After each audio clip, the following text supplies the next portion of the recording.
দেখে কি মনে হচ্ছে বন্ধুরা? এটা হলো কাতলা মাছের তেল। আজ বানাবো তেল ছাড়া মাছের তেলের রেসিপি। কি শুনেই বেশ ইন্টারেস্টিং মনে হচ্ছে না? একদমই ভীষণই সহজ রেসিপি আর খেতে জাস্ট দুর্দান্ত। একবার বানাতে পারলে এক থালা ভাত নিমিষেই উধাও হয়ে যাবে। তার জন্য প্রথমেই দেখুন বন্ধুরা, তেলটাকে নিয়ে নিয়েছি আমি কড়ার মধ্যে। কড়াটা হাই হিটে গরম করে নিয়েছি। এরপরই তো খেল শুরু হয়ে যাবে। যেই তেলটা দেবেন তারপরেই দেখবেন তেলটা থেকে তেল ছাড়তে শুরু করেছে। সাথে দিয়ে দিলাম কুচি করে রাখা পেঁয়াজ, কাঁচা লঙ্কা, পরিমাণ মতো নুন দিয়ে একটু নাড়াচাড়া করুন বন্ধুরা। তাতেই দেখবেন অনেকটা তেল বেরিয়ে যাবে আর ওই তেলেই কিন্তু সম্পূর্ণ রান্নাটা হবে। পরিমাণ মতো হলুদ গুঁড়ো দিয়ে দিয়েছি। দেখতে পাচ্ছেন তেলটা কতটা সুন্দরভাবে তেলটা ছাড়ছে তেল থেকে। ব্যাস আর কিচ্ছু না। এই দেখুন কাঁচা লঙ্কাটা বুঝে দেবেন, আর যদি মনে হয় সেক্ষেত্রে অবশ্যই ঝাল লঙ্কার গুঁড়ো ব্যবহার করতে পারেন। ওই যে মাছের তেল থেকেই যেটা তেল বেরোবে ওই তেলেই পুরো মাছের তেলটা ভাজাবে, তার সাথে সমস্ত উপকরণগুলো দেখুন। এরপরে ডুমো ডুমো করে কেটে রেখেছিলাম আলু আর বেগুন। আজ বানাচ্ছি মাছের তেলের তেল চচ্চড়ি, সম্পূর্ণ তেল ছাড়া। এটা কিন্তু মাথায় রাখতেই হবে। সেই জন্য দেখুন দিয়ে দিলাম ডুমো ডুমো করে কেটে রাখা আলু আর বেগুনটা।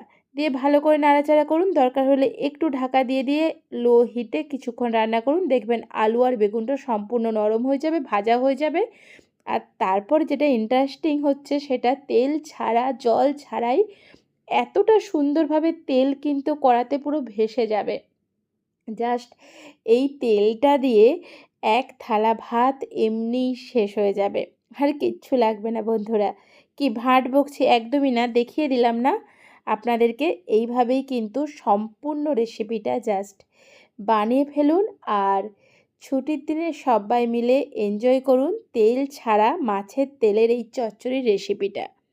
কি বন্ধুরা, ইন্টারেস্টিং লাগলো তো? তাহলে তেলটা দেখিয়ে দিই কতটা তেল বেরিয়েছে। দেখুন এতটা তেল কিন্তু তেল থেকে বেরিয়েছে, দেখতে পাচ্ছেন তো? এই তেলটা যা টেস্ট কি বলবো।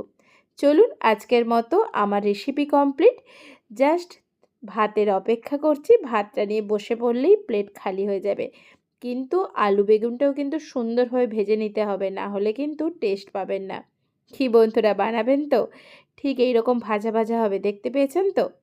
জাস্ট এই তেলের রেসিপিটা একবার বানিয়ে দেখুন।